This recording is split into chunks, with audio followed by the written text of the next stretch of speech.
విద్యుత్తులో Kirchhoff నియమాలను వ్రాసి వివరించండి. కిర్చాఫ్ మొదటి నియమం. వలయంలో ఏదైనా సంధి వైపు ప్రవహించు విద్యుత్ ప్రవాహాల మొత్తము సంధి నుండి బయటకు పోవు విద్యుత్ ప్రవాహాల మొత్తానికి సమానం. వివరణ.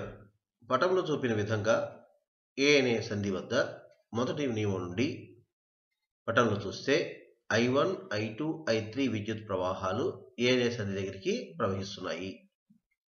I4, I5 విద్యుత్ ప్రవాహాలు సంధి నుండి దూరంగా ప్రవహిస్తున్నాయి. కాబట్టి మొదటి నియమాన్ని అనుసరించి I1 plus I2 plus I3 is equal to I4 plus I5. దీన్ని కిర్చాఫ్ కరెంట్ సూత్రం అని కూడా అంటారు.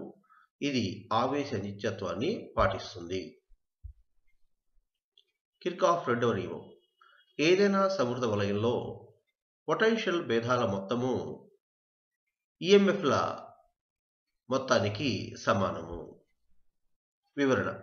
ఇచ్చిన సమృద్ధ వలయంలో రెండవ నియమం ప్రకారం ఒకే బ్యాటరీ ఉంది కాబట్టి EMF is equal to potential భేదాల మొత్తము అంటే IR1 plus IR2 plus IR3. దీన్ని లూప్ సిద్ధాంతం అని కూడా అంటారు లేదా కిర్చాఫ్ వోల్టేజ్ సిద్ధాంతం అని కూడా అంటారు.